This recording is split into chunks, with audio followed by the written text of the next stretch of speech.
Okay, so after that fascinating, thought-provoking, very wide-ranging talk on the historical and future possibilities of 1971, Bangladesh and the post-colonial sort of predicament and its perhaps end, we now are coming up for our third session, which is themed territory. We'll take a minute or so before we formally kick off the proceedings of this panel, because in the meantime, if audience members would like to put into the chat box which city or country they are attending this conference from, they would be very welcome. To folks joining in now, I'm thrilled to welcome you to this third session of our Reimagining Citizenship in South Asia conference today. Apologies to those who've heard this already in 2 or 3 times in the morning, but obviously I should welcome those who are joining us afresh. This conference is curated by the Reimagining Citizenship Research Consortium based at the Department of Politics at the University of York, and the South Asia Specialist Group of the UK Political Studies Association, of which Filippo is the convener. I am Indrajit Roy, Senior Lecturer in Global Development Politics at the University of York. I'm privileged to convene the Reimagining Citizenship Research Consortium, which aims to chronicle the emergent contentions of citizenship in India in the wake of the controversial Citizenship Amendment Act. Our consortium is a collaboration of public intellectuals, filmmakers, academics, activists, and poets, and is supported by the Arts and Humanities Research Council of the UK. This third session, titled Territory, has an excellent lineup of very provocative, in line with the keynote, as you can imagine, speakers, but that's not, I assure you, the reason they were chosen. From Bangladesh, India, the Netherlands, and England. Thank you so much for joining us, Angshuman, Dyuti, Abdul, and Zobaida. We've requested speakers to make their interventions in about 8 to 10 minutes, so please do try and stick to that. The format is to have all 4 presentations, one after the other, followed by comments and questions. To chair this session, we have with us Dr. Rudabeh Shahid. Dr. Shahid wears many hats.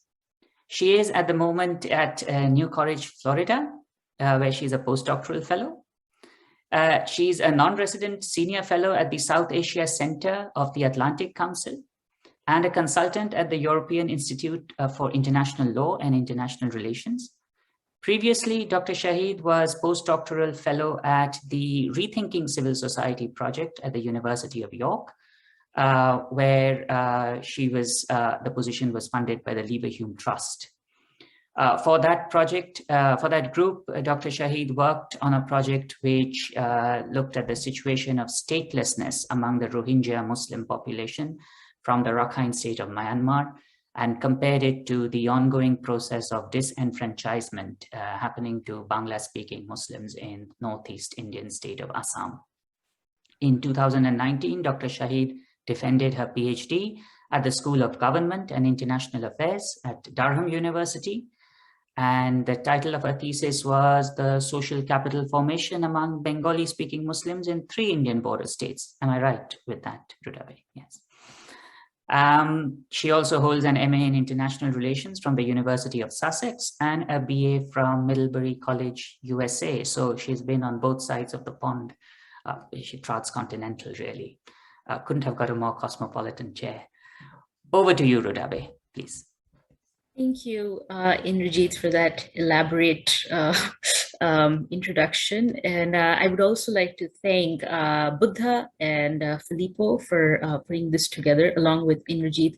I just happened to be on the side trying to help them.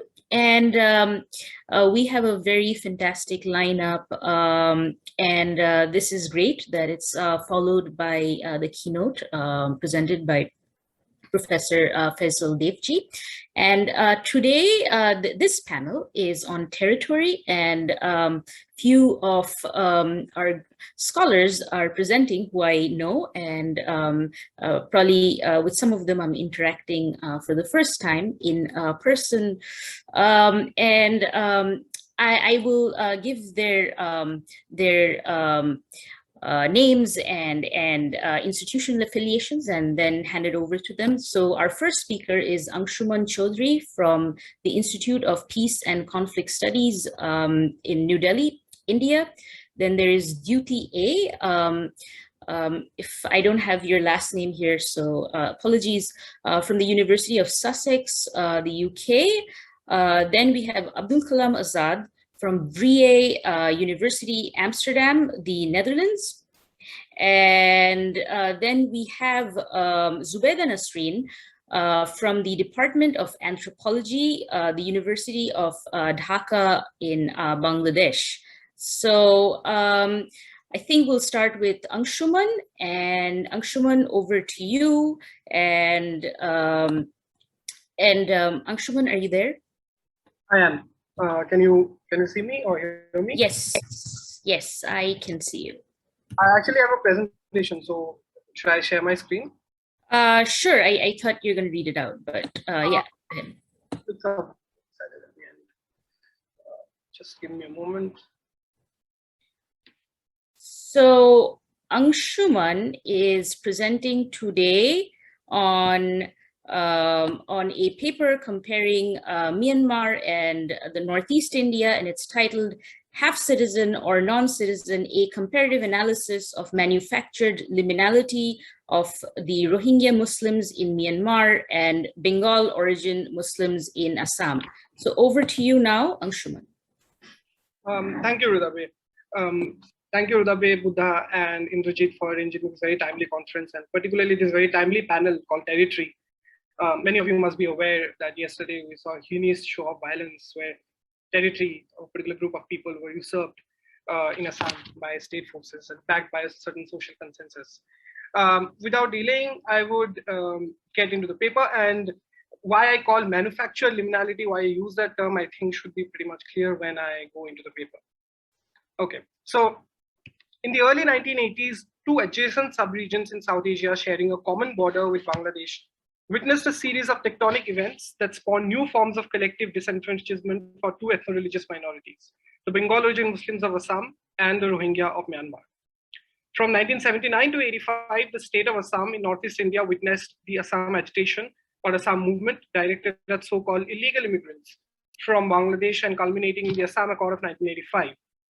During the same period, the junta government in neighboring Myanmar introduced a new citizenship law in 1983 that effectively transformed the Rohingya Muslim community into a political and legal non-entity.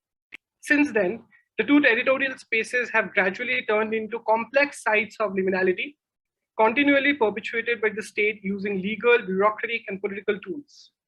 Now, the intent of this paper is to analyze not these specific events, but the larger context of citizenship and belongingness that they're a part of. At the outset, however, it becomes imperative to define what I mean by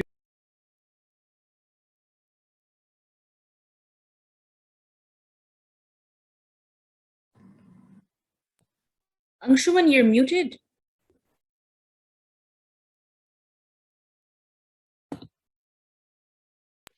I'm sorry.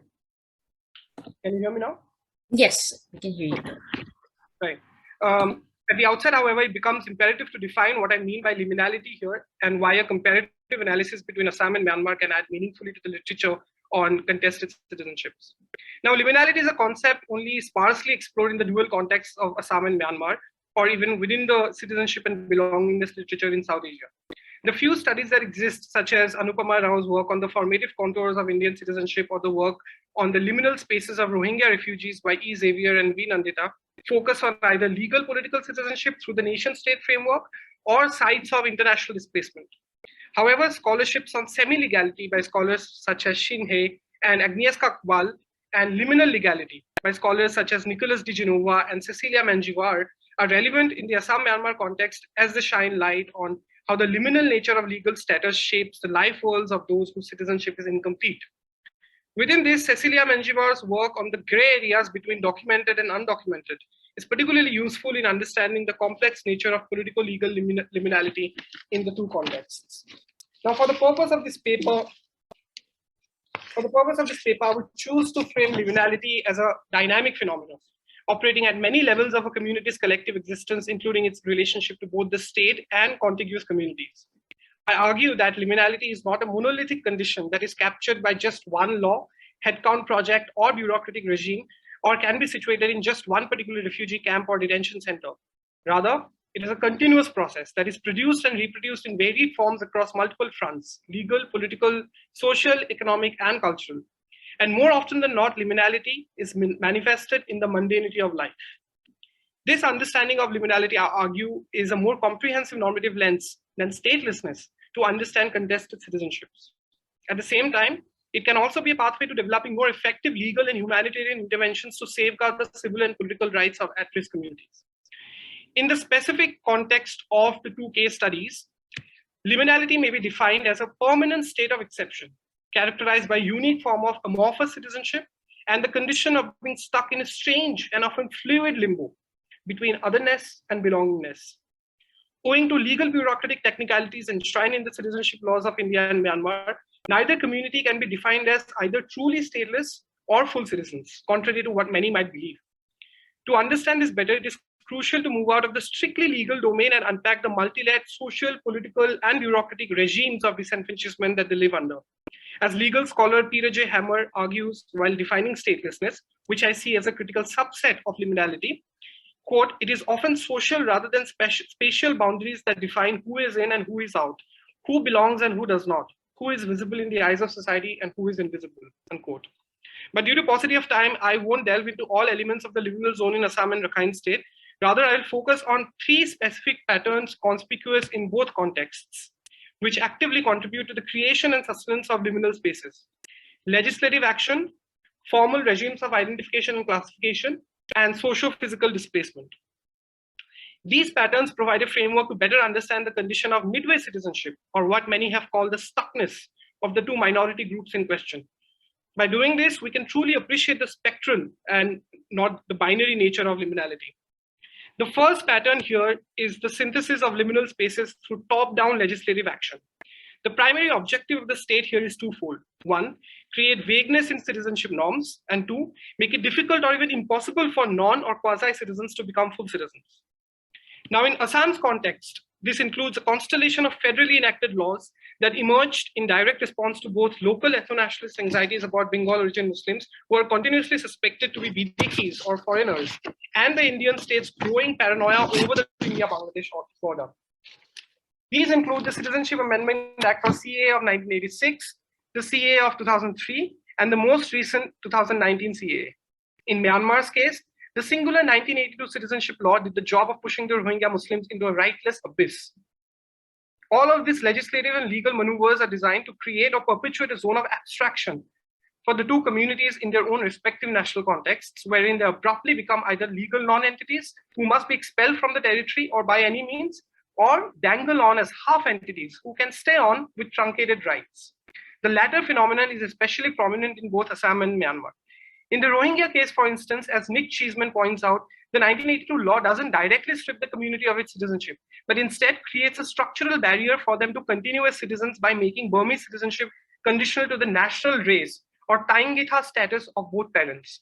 Such a legal precondition is also created by the 2003 CAA in India, which demands that both parents be lettered in order for an individual to qualify as an Indian citizen. Both these laws instantly turned a particular set of people in Assam and Rakhine State into suspected illegals, or citizens in waiting, if we may, despite them having a multi-generational relationship to their respective territories. Some laws seem to deliberately introduce an element of vagueness in citizenship rules so that the suspected outsiders can be legally denationalized. For instance, in Assam's case, Section 6A of the Citizenship Act, which was introduced by CA in 1986, and it introduced in response to the demands of the ethno-nationalist Assam movement, remains silent on the legal status of those who entered Assam from erstwhile East Pakistan after 1971.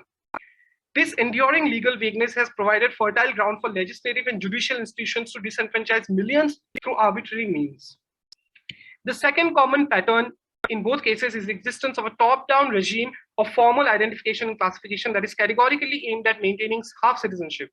In Assam, three interlinked processes do this. First, the doubtful voters or D-voters classification system started in 1997 which is meant to strike down suspected illegals from electoral registers. Those Mark D voters don't have voting rights, but practically enjoy all other rights guaranteed by the Indian Constitution. This classification system is one of the bases for the second process, that is the more recent NRC, which aims to identify illegal immigrants by verifying the documentary and family tree evidence pool of all domiciled inhabitants of Assam. But the exact legal status of those excluded from the NRC also remains in the limbo, with government officials assuring that they won't lose their citizenship immediately, but only after trials at the foreigner tribunals. Third, the nomenclature of declared foreigners, or DFs, who are not really convicted foreigners, but are pronounced so by the quasi-judicial foreigner tribunals. The DFs are those who have been confirmed as illegal immigrants by these tribunals due to lack of documentation and are to be deported back to Bangladesh. But in reality, they remain either detained in Assam's detention centers for prolonged periods or in a state of post-detention limbo. In fact, the very institution of foreigner tribunals inhabits a liminal zone of legality, as it is not a constitutional institution, but a specially created executive body. The political, executive, and judicial institutions in Assam are well aware of this reality and yet continue to uphold the DF category for the sole purpose of disenfranchising particular groups of people. Similarly, in Myanmar, the Rohingya are subject to a formal classification system known as the National Verification Cards, or the Green Cards process. These cards identify the Rohingya as Bengalis, thus effectively removing them from the Burmese nationality framework and invalidating their unique identity. In fact, the Myanmar government has tried to impose the NVC upon the Rohingya both inside Myanmar and in Bangladeshi refugee camps as a precondition to residing or returning to Rakhine State. So in essence, those Rohingya who carry the NVC continue to physically reside in Myanmar territory, but only under an ad hoc framework of pseudo-citizenship, practically invisible to the eyes of the state except as intruders from neighboring Bangladesh. This is largely the same political legal status of the declared foreigners in Assam, who are awaiting deportation in detention centers or remain subject to the jurisdiction of local police stations as released detainees. As is clear, these processes are operating by design and not as some fateful byproducts of an otherwise fair system. The institutional subtext here is the collective majoritarian impulse to keep the outsiders forever locked in a second or third tier stratum of personhood and citizenship, and in more material terms, inside the four walls of a detention center or an IDP camp. Finally, in both cases, we observe that socio-physical displacement is a key feature. For the Bengal-origin Muslims of Assam, this comes from a combination of three factors: the natural semi-riverine geographies they inhabit, called chars, a continuous state of internal displacement caused by state policies or violence engineered by the ethno-religious majority, and an institutionalized practice of confinement. For the Rohingya, it arises from a combination of widespread internal and cross-border displacement on account of state-sponsored or state-directed violence and pervasive confinement practices. In both cases, detention is a central feature of socio-physical liminality, in this case, cutting off the outsiders from the insiders. In Assam, the detention process, which is meant to hold people for deportation, actually ends up concentrating the declared foreigners into holding sites for eternity, simply because deportation to Bangladesh is practically impossible. While recent court interventions have led to the release of many detainees who have been held for more than 2 years, more are expected to be detained in the years to come. What emerges here is a revolving door policy of confinement, deployed to neatly segregate the aliens from the citizens year after year. In the Rohingya case too, the Myanmar state continues to deploy a strategy of prolonged confinement and segregation using a variety of strategies, including IDP camps, transit camps, and blockaded villages, which are also known as open prisons.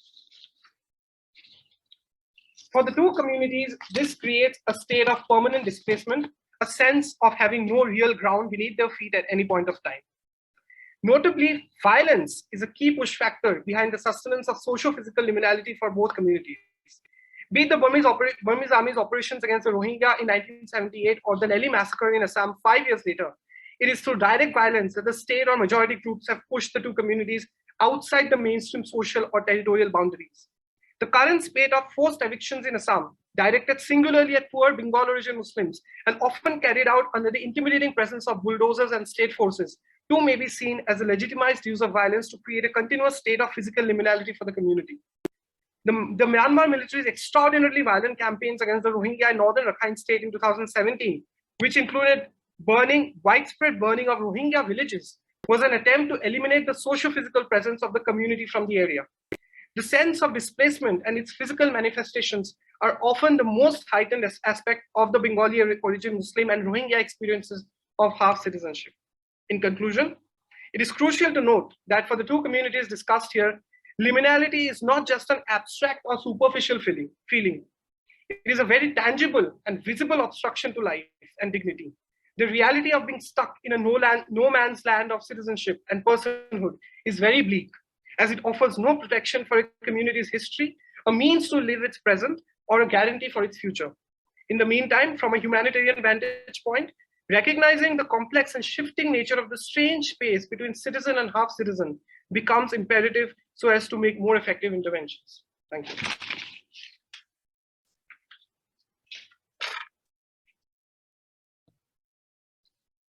Thank you, Angshuman, for your very interesting presentation. And now we will go to Dyuti A from the University of Sussex, and her paper's title is Occupied Citizen, Inherent Paradox of the Indian Constitution. Dyuti, are you here? Yes, thank you. Can you hear me? Yes, I can hear you. Thank you. At the outset, the argument is much longer than what I get to present right now, but a part of my argument is what I offer in the 10 minutes that I have.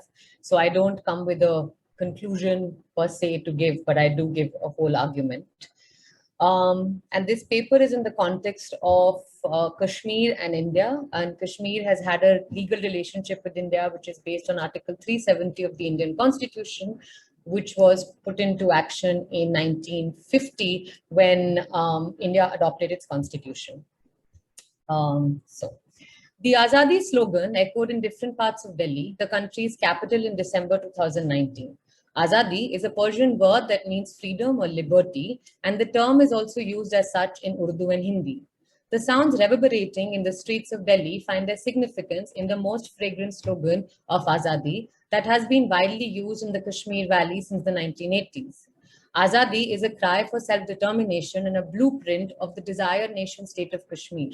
The irony was that in chanting the Azadi slogan against the CAA, Kashmir has been eclipsed as by a constitutionally limited India. The region had been placed under curfew and a media communication blackout following the abrogation of Article 370 of the Indian Constitution by the Indian Parliament. However, these events only 4 months earlier saw little protest by Indians. Instead, there were widespread celebrations across the country. Yet from December that year, during anti-CAA protests, the Kashmir Valley slogan, even in its appropriation, came to the rescue of Indians when their right to citizenship was being questioned and threatened.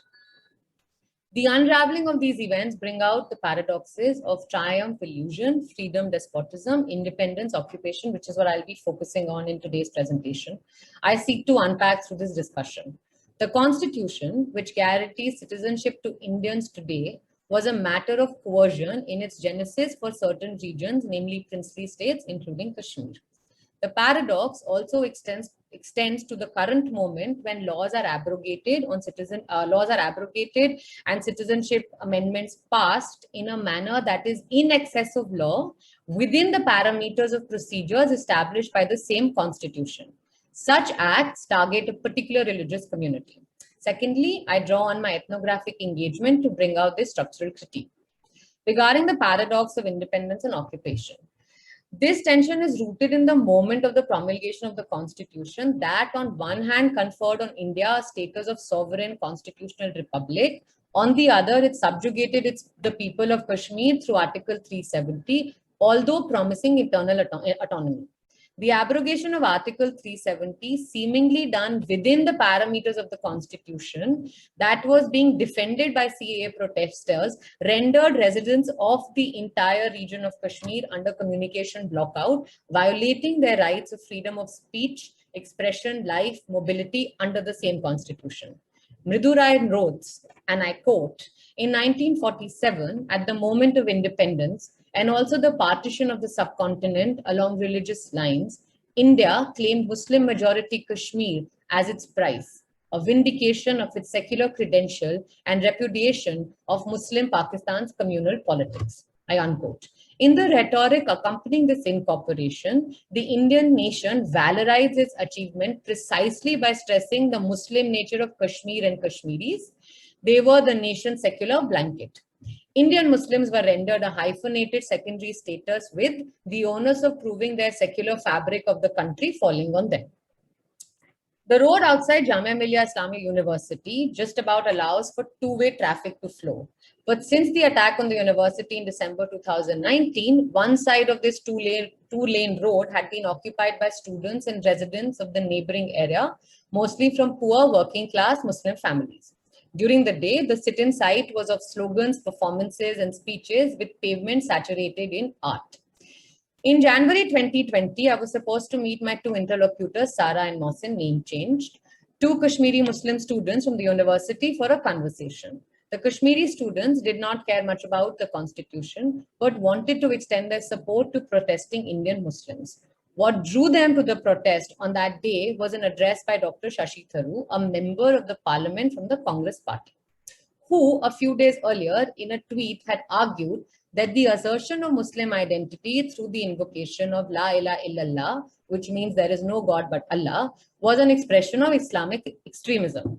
The tweet reiterated widespread Hindu nationalist discourse that laid the onus on Muslims to prove their secular credentials if they were to be not dismissed as suspects or separatists. This is in part of a multitude of ways in which Muslim identity has been suppressed in and around the Jamia campus. His speech on that day extolled on the contribution of Indian Muslims in the making of the Indian state. Referring to Tharoor's remarks, Sara added, I quote, "This is an attack on Muslimness. They need to assert their identity more strongly. Who are you to tell us what is extreme and what is not? These sections of the left, the liberal, include certain groups. So there are these overlapping categories. They want to keep out the Muslimness, otherwise they will be seen as inclined to Islam in a certain sense, which because of Islamophobia, they don't want to be associated with. The first thing that brought us to us was this Muslimness, and the second was that when you hear Red Salute or Lal Salam was okay, communism was okay, socialism was okay, your liberal slogans of democracy, equality, all of them are okay. The moment you hear Islam, La ilaha illallah, is a problem. Sara underlined how the use of tweet and similar actions of the university were part of the structural problem of not letting Muslims have the freedom to express themselves or their beliefs. It brought out the structural critique of India's ambivalence around secularism and manifested and illustrated itself in the occupation of Kashmir and its relationship with Indian Muslims. For the Kashmiri students, everyday political resistance in India is one of non-engagement. Non-engagement is a political decision that marks their resistance to the Indian state and its action in the valley. It was as if there was a refusal to accept the definition of political life defined by sovereignty, even as the basis of critique. Mohsin elaborated, and I quote, "When we use the word resistance, we mean resisting the Indian state. Resisting Indian states, whatever it does in Kashmir, whatever structural violence, whatever it does from structural violence to actual physical violence. We see CAA, NRC, and other things that the BJP government is doing as inherently anti-Muslim and anti-Islam. So since if you go back to Kashmir, Kashmir has been showing solidarity with movements in Palestine, any Muslim movement, be it Rohingya, I unquote." The opposition of this assertion of Muslimness came not only from political parties of all leaning, but also from students managing the protests as well as the university administration. Any attempts at asserting their Muslim identity via slogans were shut down by the organizing committee. In the days following the attack on the university, walls inside the university that bore the slogan La ilaha illallah or Allahu Akbar were painted over. These acts of assertion were seen as stepping outside of the given mandate of secularism. Muslims continue to be seen as suspect citizens and need to prove their secular credential even by sections of liberal, secular left Indians, mainly from Hindu communities, who continue to reiterate their secondary position in the nation. After Tharoor had left the stage, the audience resumed chanting the Azadi slogan loudly. When the call for Azadi to uphold the idea of India and its constitution started, we left the side to continue our conversation inside the university. Leaving was an act of rejecting the same constitution that upholds the occupation. Standing at the corner outside Jamia Millia Islamia, the Kashmiri student not only extended solidarity with the Indian Muslims, but also brought out the inherent ambivalence of India's secularism and the dichotomy of independence occupation. These tensions are part of the constitutional crisis that has its seed in the foundation of the independent Indian nation state. There were These were not brought up for the first time in 2019, but made apparent as a consequence of several political acts of ruling governments since independence. As argued by Mridu Rai, during the drafting of the constitution, there was a discussion on definition of secularism. It was expressed in the form of principal distance. Inclusion of Kashmir on the one hand provided grounds for the vindication of India's secular credential. On the other, the partition of the subcontinent or religious lines rendered the Muslim citizen such subject suspicious in the eyes of the independent Indians and the Indian state, where they were always having to prove their secular, therefore patriotic credentials by muting and suppressing their Muslim identity. And I here use the word Indian citizen Indians as Hindu Indians.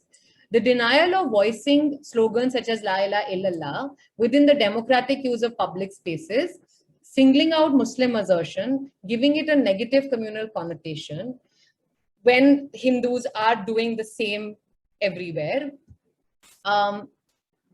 in a moment that is essentially about negation and subversion of Muslim personhood and citizenship. The solidarity extended by Kashmiri Muslims to Indian Muslims in the public reclaiming of the constitution and assertion of democratic will questions the very basis of the secularism project. Thank you. Thank you, Dyuti, for your very fascinating presentation.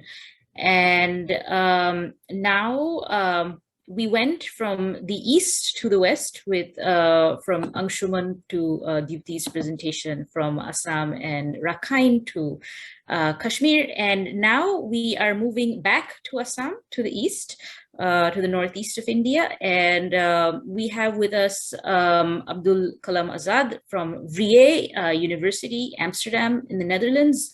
And the title of his talk is "This Land is Mine, I Am Not of This Land, The Stories of Contested Citizenship and Belonging from Assam." Abdul, where are you? I don't quite see. I'm here, but I can't on my video. It says you can't start your video because the host has disabled it. Okay, Buddha, can you help us here, please?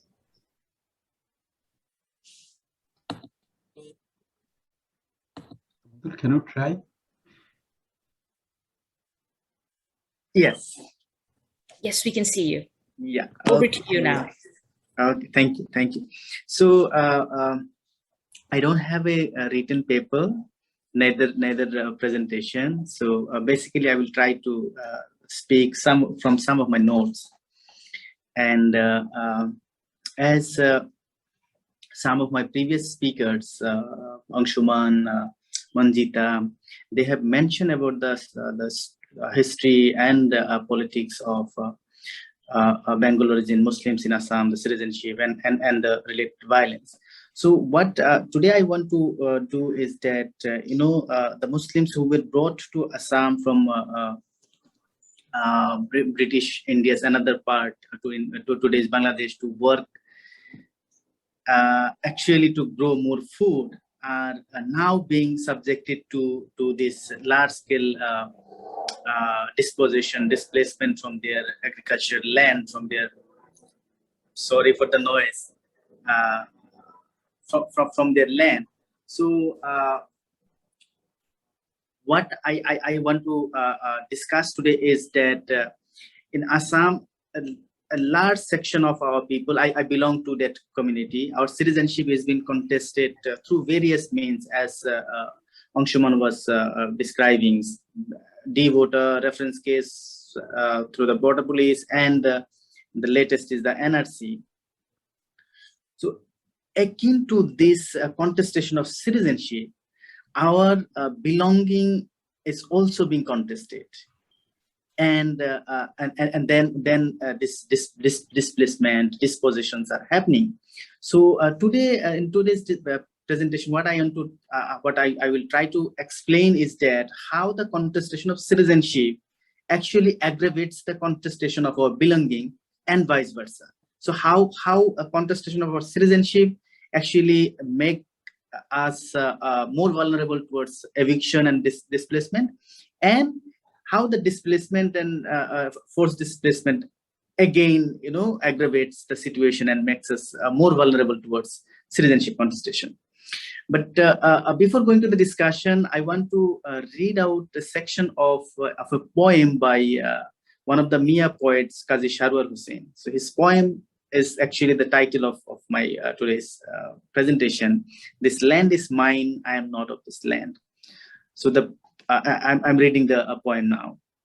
The land that makes my father an alien, the land that makes my father an alien, that kills my brother with bullets, my sister's a sister with gangrene, the land where my mother strokes in heart live burning coals. That land is mine, I am not of that land. The land where limb after limb is sopped and sand afloat the river, where in 1983 the executioners dance a shameless, grisly dance of celebration. That land is mine, I am not of that land. The land where my home and hearth is uprooted, where my heritage is negated, where they conspire to bind me forever in darkness, where they pour gravel, not cruel, on my plate. The land where I wander crazy, confused as a beast. That land is mine, I am not of that land. I read this poem only to bring the connection of land and our citizenship.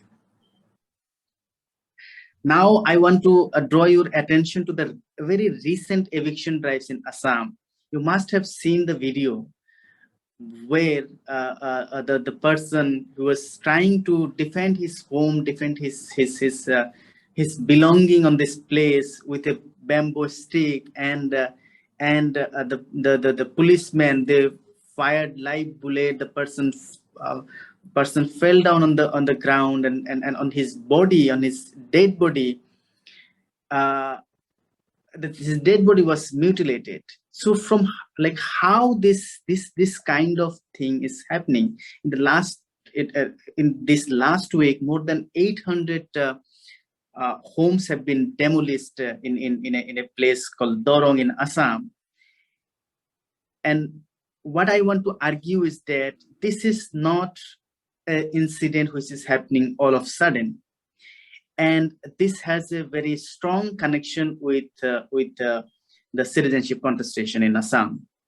So these people, they are the victim of climate change. They're the victim of environmental scarcity.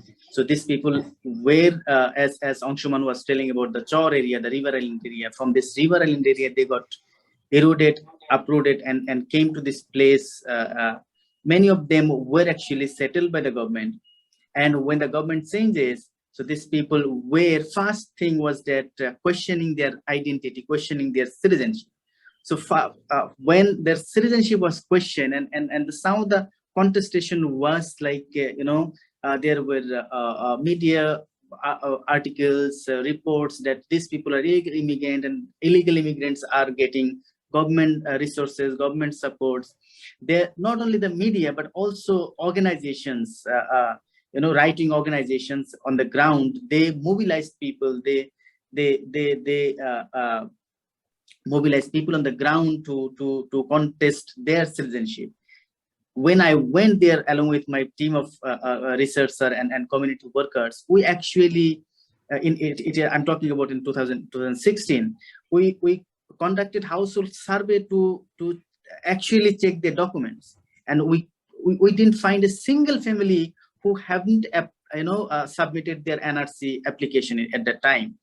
And all of them, they had documents from 1951 NRC, 1966 voter list, all the documents which, like, you can see that these people are not migrant from Bangladesh, illegal immigrant from Bangladesh. They are Indian citizens.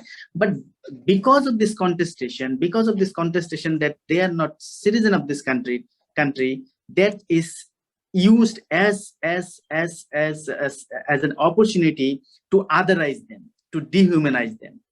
When this process goes on, like we have seen in this particular incident, now today, when they are completely completely in media, in civil society, they are otherized, they are dehumanized, and then this sort of violence happens. So when I see these stories, I see these incidents, I can relate with what Hannah Arendt wrote, that it is not like all of a sudden these people are not, they were she was talking about the Jews, that they were not directly sent to the gas chambers, but their citizenship was taken away. The citizenship is something which gives the membership to the political community. Here their membership was withdrawn actually, and now what we see, this kind of a normal human being cannot inflict that much of inhuman torture, inhuman activity on a dead body. So this is the result of dehumanization, and the dehumanization actually started through the contestation of citizenship. So this is one way where it starts from contesting the citizenship, and the citizenship contestation actually helps to carry out this dispossession, eviction drives. And the other way around, almost similar kind of things we see where, for example, how the displacement helps the administration, help the state to contest the citizenship. In my research, I have found that most of the de-voter cases are from river bank and river island areas, because these people, they get displaced very often. They don't have the land documents, and when they get uprooted from one place to another place, the election officials, they have this chance to question the identity, that this person is new to this place. And yes, so this is how their citizenship is contested. So the first is in the first one, I explained how the contestation of citizenship aggravates the risk of dispossession. In the second case, where displacement actually aggravates the risk of contestation. So I will stop here, but I can, if there's any more question, we can answer. Thank you. Thank you, Abdul. Yeah, sorry to give, set time limits, but of course, this is a session that we have limited time on. And thank you for that interesting presentation. That's a very good follow-up on Angshuman's presentation. And we have to go further east to the Chittagong Hill Tracts, and we have with us today Dr. Zobaida Nasreen from the Department of Anthropology, University of Dhaka in Bangladesh. And the title of her talk is Beautiful Bangladesh Has No Indigenous People, State Paradoxes on Indigeneity. Zobaida, are you here? Yes, I'm here. Can you hear me? Yes, I can hear you. Over to you now. Thank you, Rudabeh, for inviting me to attend such a wonderful conference, and I'm really honored to be here. So now I'll start my presentation. Okay.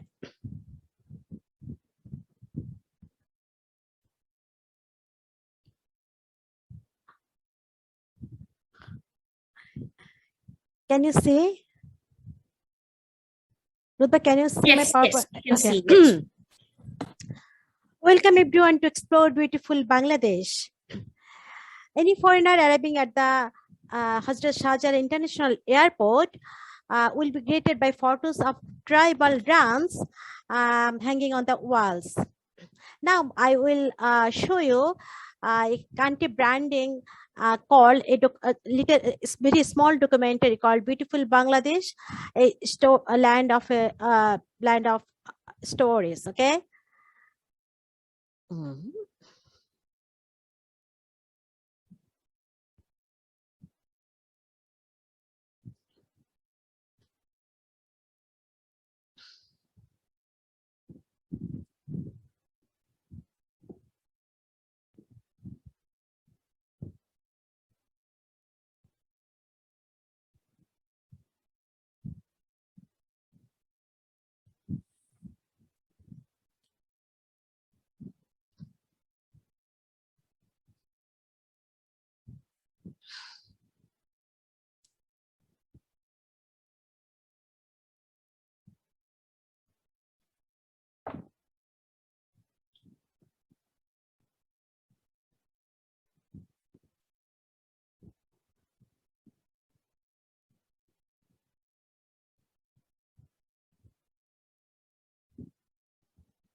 Okay, you saw that in this video, the water festivals of Myanmar communities in the Chittagong Hill Tracts have been sent to attract tourists to Bangladesh.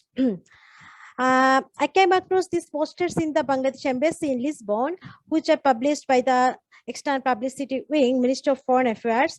These posters encourage the foreigners to explore beautiful Bangladesh, and obviously you can see the indigenous peoples have been centered at this poster, and where it is written that indomitable spirit and ability strength of people, beautiful Bangladesh.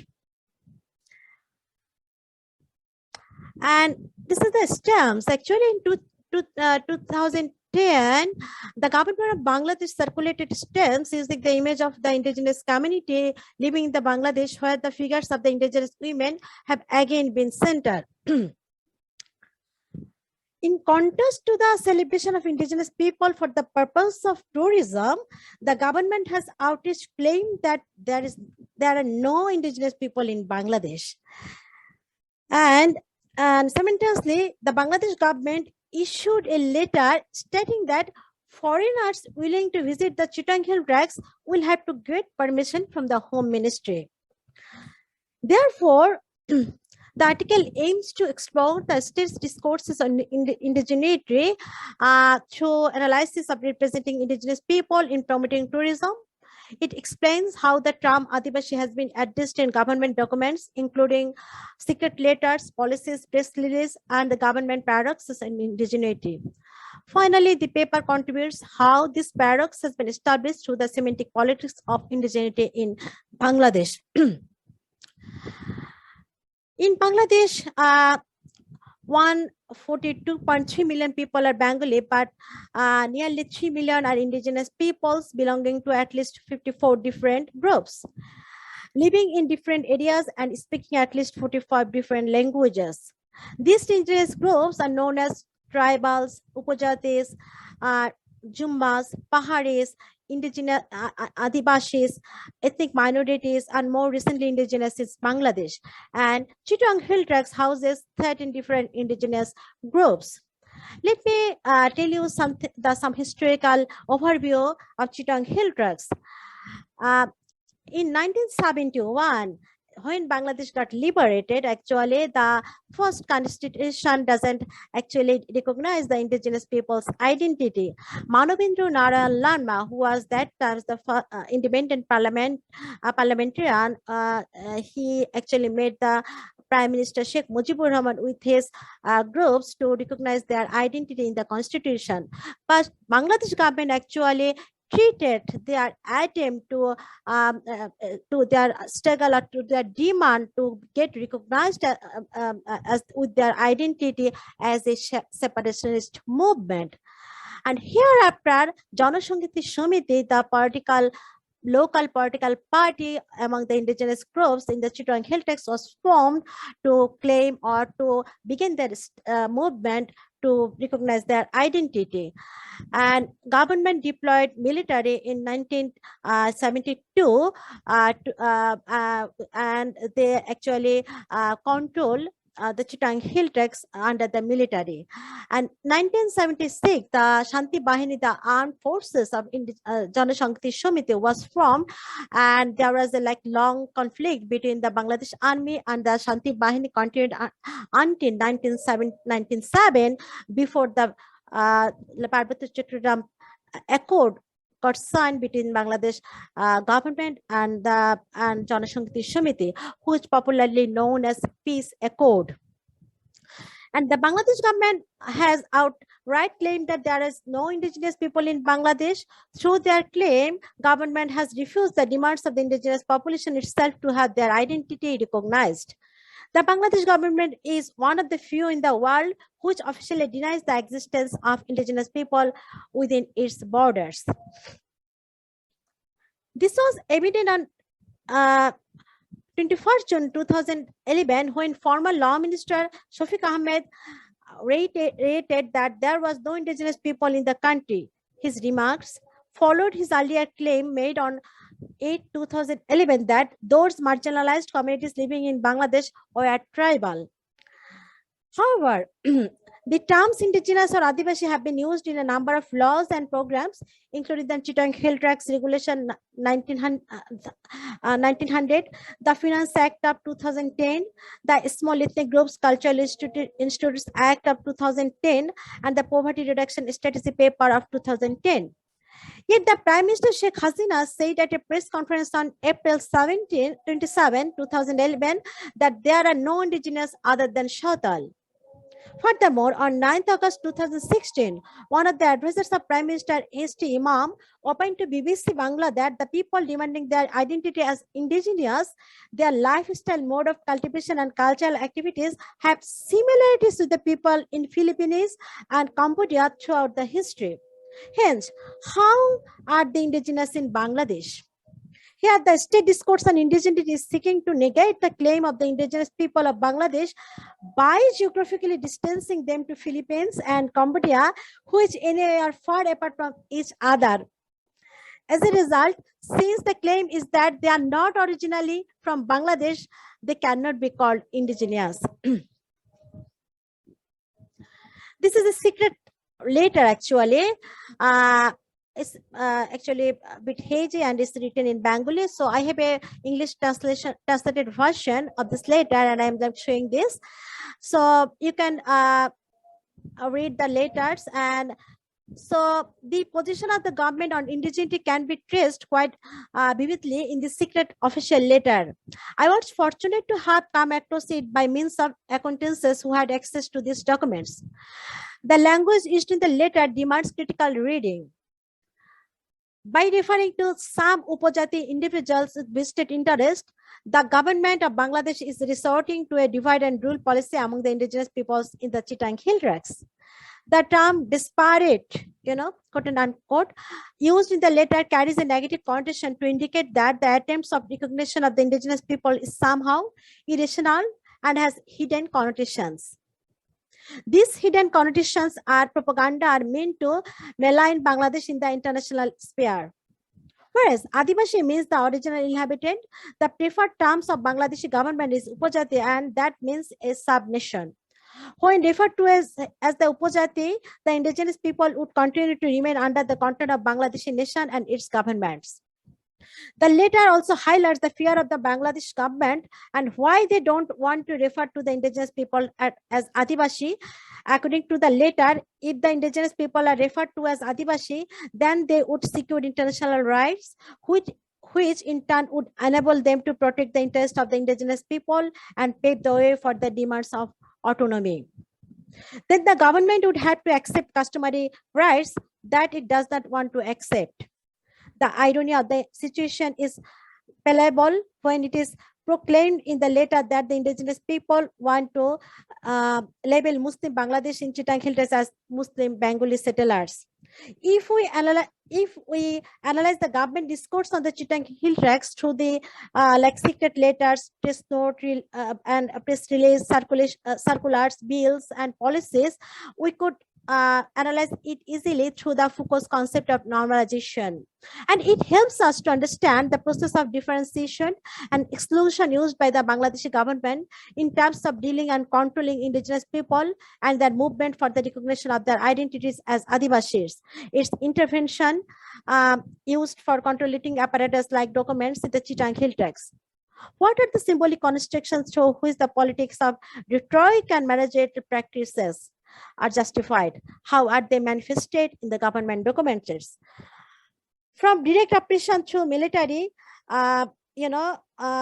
and mechanisms, and it might have ended through by the peace accord, but the letters issued by the government and other government institutions are good example by the state approaches in the Chittagong Hill Tracts.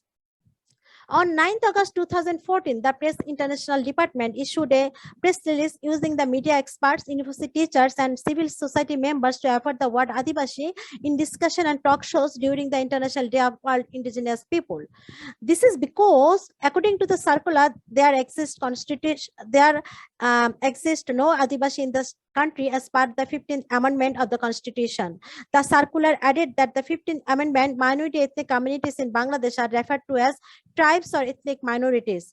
When indigenous people reacted to the PIT press release by protesting it, government did not even respond. And I personally received actually this letter every year as a as a talk show presenter and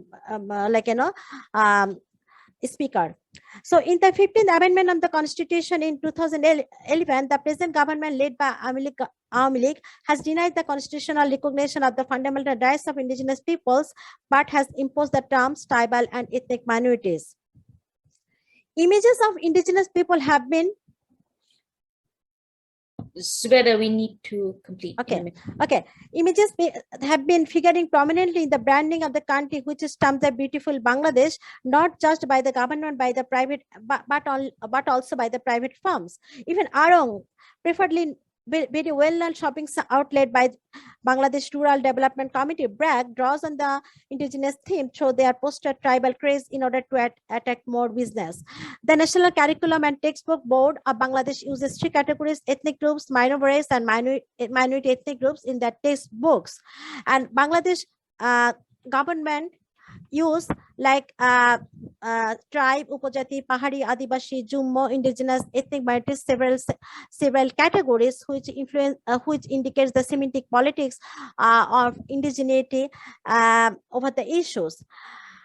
So in this article, I argue there have been state paradoxes in Bangladesh in regard to deal the indigeneity while they are present everywhere, but government keeps saying that there is no indigenous people in Bangladesh, and the semantics politics of indigeneity is a production of the paradox of Bangladesh state. Thank you, everyone.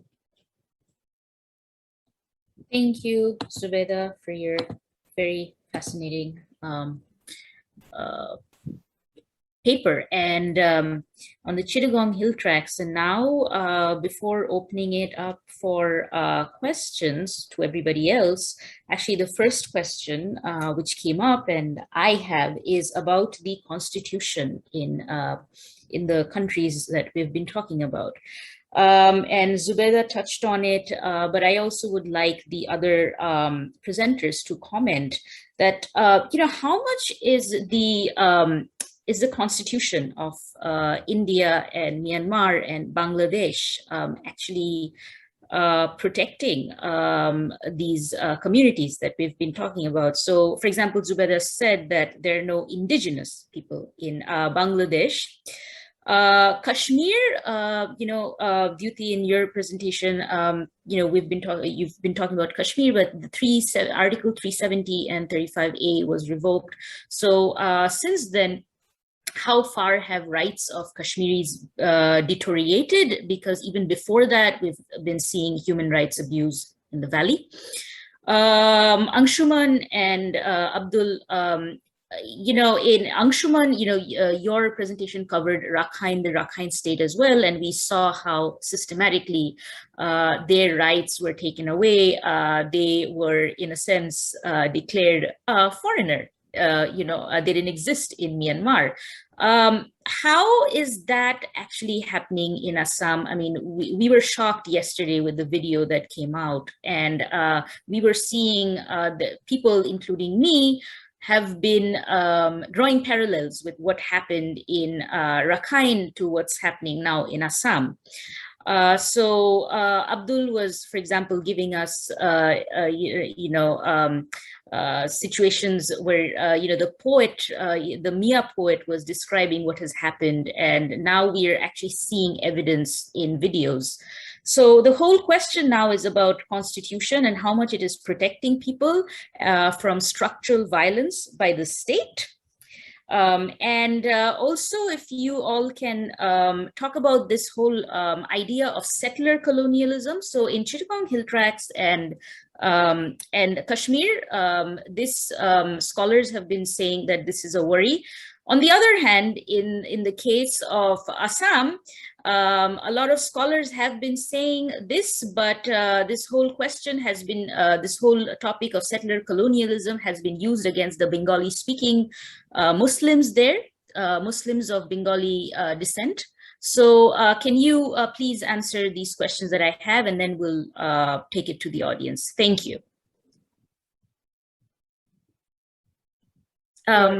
So Angshuman, you can start, and then we'll go to Dyuti and Zobaida and Abdul. On touching on every question that you asked, firstly on the question of what happened yesterday, I think Abdul put it very well, the connection between land and identity. So when there's an attempt, a systematic attempt to invalidate a particular identity, in this case the Bengal-origin Muslims of Assam, territorial dispossession becomes almost a sine qua non of that. Through territorial dispossession, you rob off someone's identity. And we see that across the board in many contexts, from Palestine to Rakhine State also. In Rakhine State also, you saw that pattern. Right? There was a very explicit pattern of territorial dispossession where the land is literally cleared. Now, that picture that I showed of the burnt Rohingya villages, I think that's one of the pictures that has been etched on my mind since I first saw it in 2017. Completely burning any signs of your existence and existence since decades to the ground. And something that I did not show in the presentation, by the way, which is that the Myanmar military, after burning the villages over the next few months, started building military bases on top of the villages. So you see, it's an irreversible territorial dispossession. In a way that, when you ask the question and you see that picture, you almost ask the question, is this a Rohingya village or is this not a Rohingya village? Can we any more call it a Rohingya village, or was it never a Rohingya village? So there's this, permanent sort of erasure of the physical presence of the community. And we see that almost the same pattern, perhaps to a slightly lesser degree and intensity in Assam, but the trajectory is pretty much similar. I think Abdul can talk more about the land and dispossession bit. On the constitution bit, I think that's a very interesting question, particularly within the comparative context of India and Myanmar. I would say, in simple terms, if you have to compare both, the Indian constitution is more protective of, identities and citizenship than the Burmese constitution, because the Burmese constitution has a deeply racial element embedded in it, simply because the current Burmese constitution was drafted in 2008 by the military. And we know the institutional attitudes within the military is deeply ethno-racial. I think our constitution is I would argue it's far from being ethno-racial. That's exactly why we see that many of these laws that I talked about, the legislative acts that I talked about, the CAA 1986, and also the executive bodies like the foreigner tribunals and the CAA of 2019, in a way, these are all can be constitutionally challenged. So, we've seen the executive sort of veer away from the core of the constitution to create a parallel structure. So the foreigner tribunal has no basis in the constitution. There are 7 agenda items according to the Indian constitution for which the government can legitimately and legally create a tribunal, and citizenship is not one of them. So to decide the question of whether anyone legally belongs to India or not, a quasi-judicial body deciding that crucial question is deeply problematic. So I believe in many ways these institutions and these acts can be challenged. And that's also why you saw that the 2019 CAA was challenged at the Supreme Court, faced a constitutional challenge at the Supreme Court. So we are facing a very unique problem here where the executive has found a certain space within the constitution to create their own parallel regimes of exclusion, right? Lastly, settler colonialism, something that has always piqued my interest. I'm not talking about the Bangladeshi context.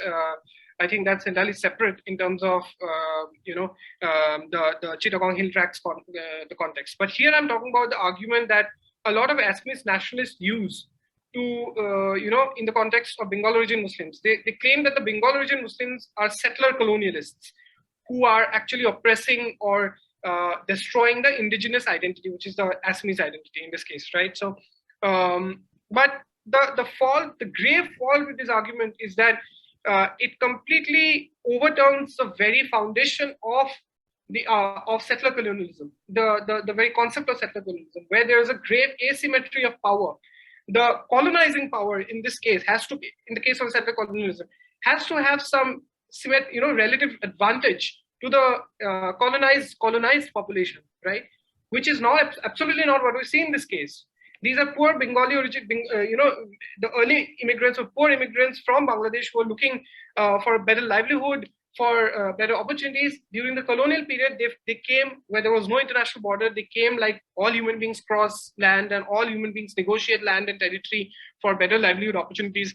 So they did that, right? So to call them settler colonialists, given the situation that in Assam, it's the Assamese-speaking majority that is in control of social, political, economic, and cultural levers of power, to call the poor Bengali origin migrants as settler colonialists is, I think, absolutely, it doesn't hold ground in this case.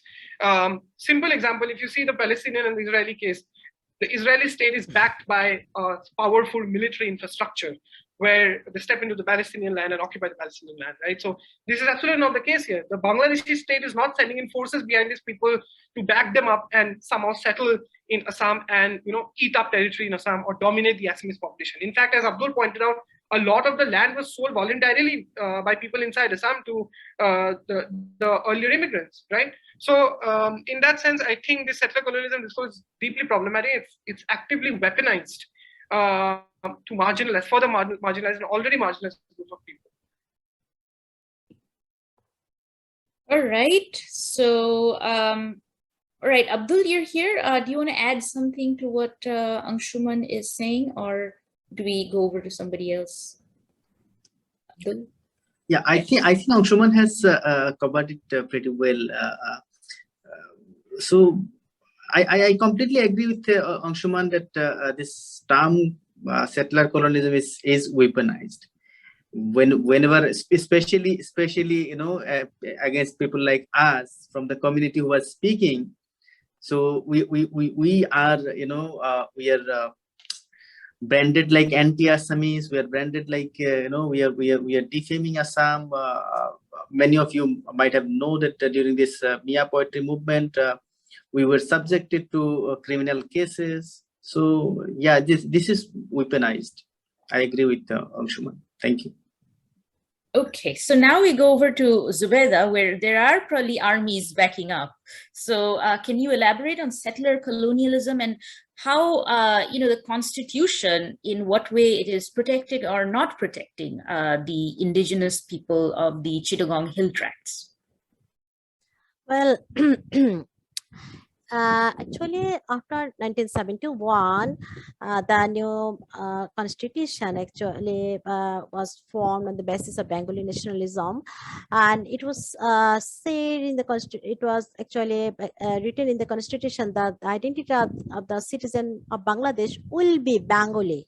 That is the first actually the encounter that the monument to Nana Larma made through in the parliament, and he was also the member of parliament, and he said, what is my actual identity, because I am not going to introduce myself as Bengali.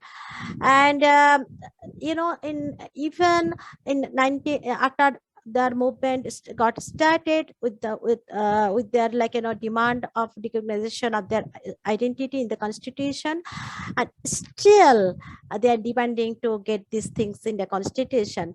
And in 1979, after the militarization of the Chittagong Hill Tracts, in 1979, government actually sent some of the poor Bengali people from the plain land actually as a part of the development program, and who helped the army, or army helped them to grab the land of the Chittagong indigenous people. Mostly, the indigenous people doesn't have the paper documents of their land, so it was very easy to grab the land.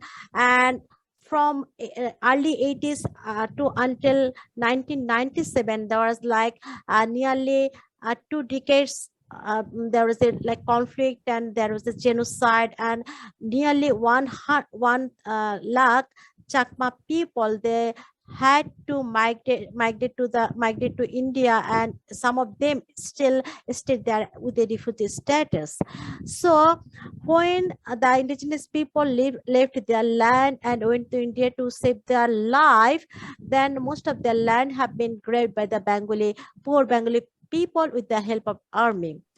So, and after a long struggle and long, movement, in 2015, actually, with the 15th amendment of the constitution, then government, rephrased the this clause that these people will be introduced as a Khudrani, or small ethnic groups, and the people of Bangladesh should be used this term instead of Adivasi or indigenous. So it can be said that the constitution of Bangladesh is not actually that much liberal to acknowledge their identity as indigenous, which they have been demanding for a long time. Instead of that, the government of Bangladesh imposed the new identity, which is called Khudrani Goshti, and in the constitution. And obviously, it doesn't actually give the space to the indigenous people to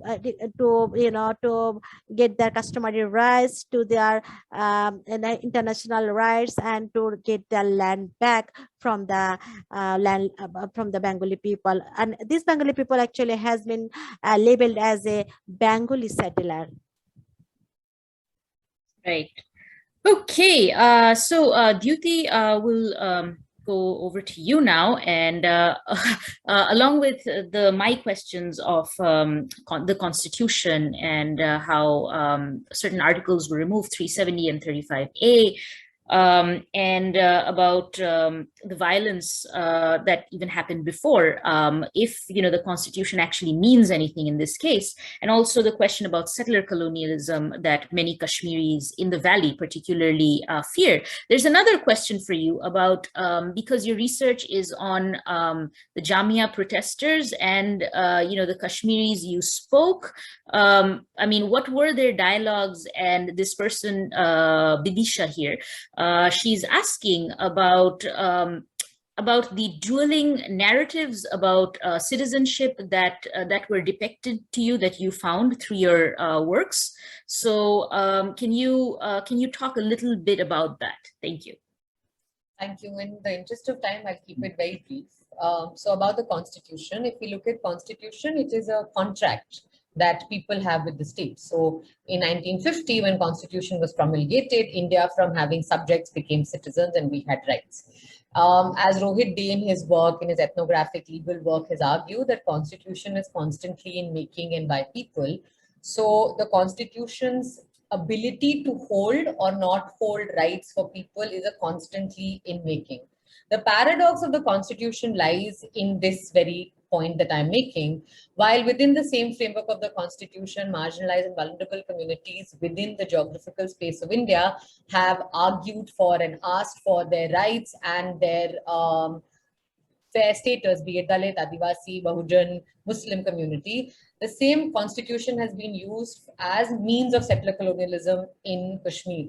And often we reduce the access of rights in Kashmir to human rights issue, when the very genesis of relationship of India with Kashmir has been of settler colonialism. Kashmir was always a territory that was desired for its geographical location. It became via means of for the secular credentials of the country that was being formulated. 370 in its entirety was actually in place for 3 years, when it was started to dilute down from 1952 via presidential orders, all of which came within the parameters of the Constitution and procedure. Settler colonialism with regards to Kashmir, as Angshuman has also argued, has also come within a larger discourse on settler colonialism that comes from Israel, where a dominant power occupies a space. India's relationship with Kashmir, which also answers your constitutional question, has been about the space of land. So when a Gilani dies earlier this month, there is a unilateral stop on communication. There is a curfew that has been imposed. How does that entail any form of human rights? When at will the Indian state is going to take away and give rights to mobility, to freedom of expression, to movement. The taking away of 335A means that anybody can be a citizen of the valley. That means they can have access to land. That means they can establish a home, which is the first tool in settler colonialism, is to change the demographic profile of a space where you're controlling. The access and enjoyment of rights in Kashmir historically has been limited in interest of security, in interest of national unity, in interest of keeping the miscreant and elements outside of the purview and therefore they're not allowed to access. As far as my research is concerned, it is not on the Jamia protest. My research is on the resistance of Kashmiris in Delhi. And it happened to be that I included this narrative because it was very important in how, in their resistance, they were showing a non-engagement and an alignment with a certain community based on Muslimness. It was not about the dialogues that came out. It was about a certain critique of the Indian state that the Kashmiris provide by non-engagement and also by extending support to Muslims.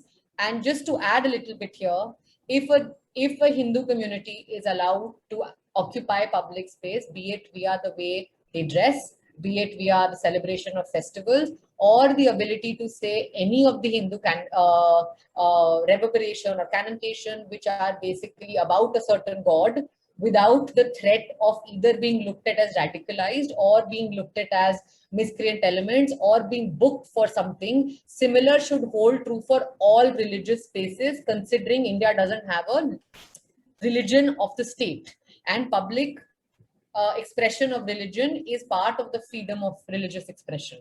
So La ilaha illallah becomes a problem in that context for the conversation. And so the dual narratives that were coming were, what part of Muslimness is being asked to be in the private realm, what part of Muslimness needs to be in the public realm, and how does that speak to the nation state that is controlling, domineering in its genesis. I hope I managed to answer the questions. Okay, you did a fairly good job, in my opinion. So thank you, Dyuti. And we'll move on to Zobaida. There's a question for you. Zobaida, your research is on the Chittagong Hill Tracts, but there's a question for you about the role of Bangladeshi civil society to protect not just the ethnic minorities in the Chittagong Hill Tracts, but also the religious minorities in the country. So what is the role of the civil society to protect? Because as far as your presentation was concerned, it was more about the constitution and the government. Well, yes, we have a different types of minorities on the basis of gender, religion, ethnicity, different sexual orientation, class, and so on. However, I think the civil society of Bangladesh have been trying their best to, address the issue of the minorities in Bangladesh, especially in different, occasion. You might have seen that the religious minority, indigenous minority, and especially the gender and the gender diverse people have been victim of different types of state violence and sexual violence.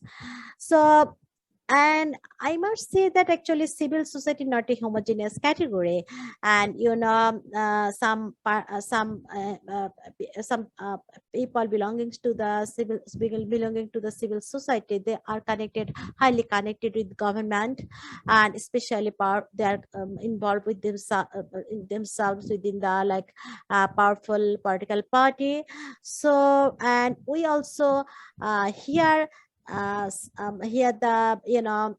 voices of some religious leaders who got involved in the powerful political party. Even they always talk about the issue that is actually merged with the government interest or the powerful politics. They very seldom speak about their own community people's interest, like Goyeshwar Rai from BNP and Hindu religious leader from the Army League.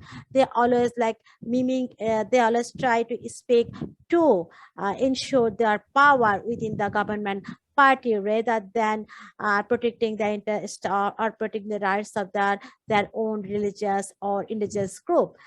For an example, when I interviewed the leader of the indigenous group, who was that time in charge of the Ministry of Chittagong Affairs, he was telling about in favor of the what the like a small ethnic group. So when I asked him, why don't you support the word indigenous and why don't you support the movement of being indigenous, he replied, what do you think, just if I if I support this position of the civil society movement or indigenous movement, will Bengali people vote me, or will Bengali political parties support me to secure my to secure the position of the ministry?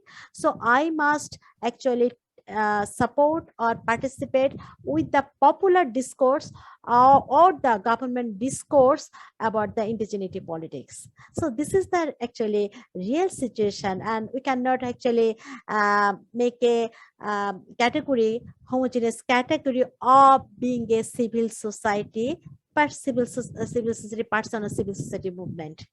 So, and there are division of the civil society supporting or a supporter of the leftist parties or right-wing politics. So there are different camps, there are different actually fragmentation and manifestation. So in terms of these categories and divisions, we cannot say that all civil society members have been in the same boat to protect the minority rights. Okay, yeah, I think we can take one more question, Indrajit. There's actually one more, and Angshuman or Abdul, whoever wants to go ahead. So thank you, Zobaida. So the next question will end with this. It's on the interesting beef ban in Assam. As we know, Northeast is a very diverse region, but can you tell us your take on this? How this interesting beef ban happened in Assam, and how much that is that goes with the constitution?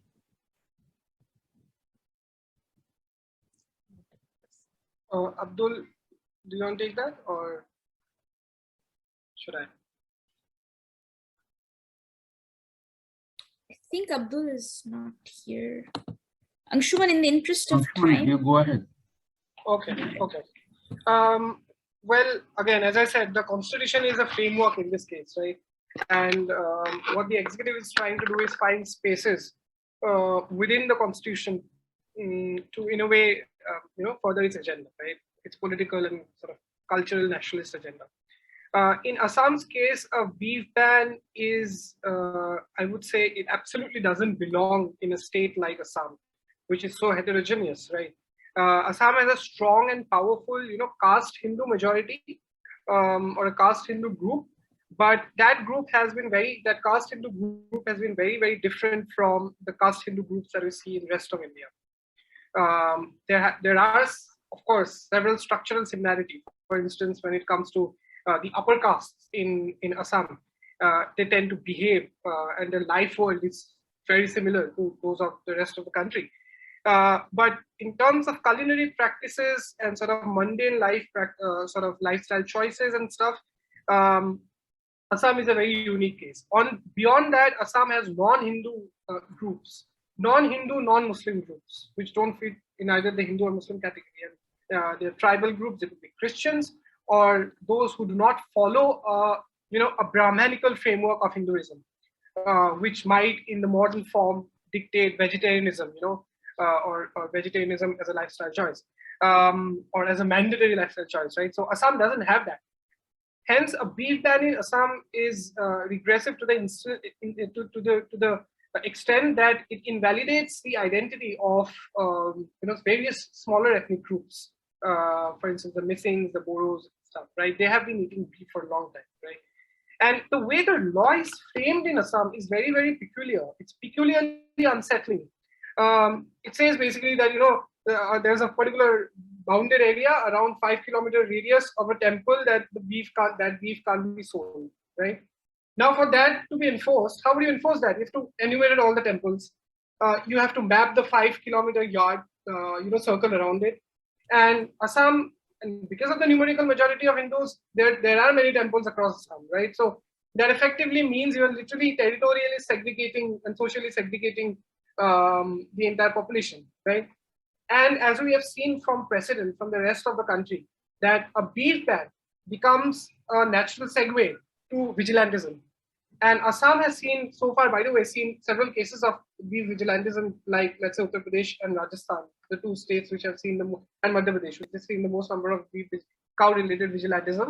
Assam has also seen that, and we are scared, we are apprehensive of the fact that the introduction of this law, which has already been made into law, will only give, a stronger premise for attacks against Muslims, direct attacks against Muslims by civilians. Basically replicate the same pattern that we have seen in the rest of India. And in a way, that is the intent of the regime here, to sort of create this uniform, homogenizing cultural framework, politicized cultural framework, across the country, from Rajasthan to Assam.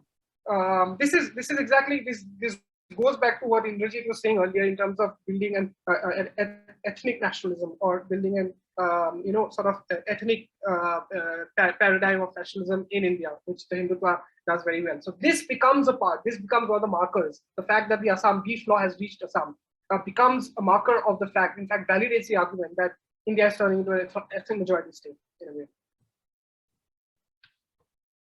All right, so thank you, Angshuman. Thanks, Dyuti, Zobaida, and Abdul.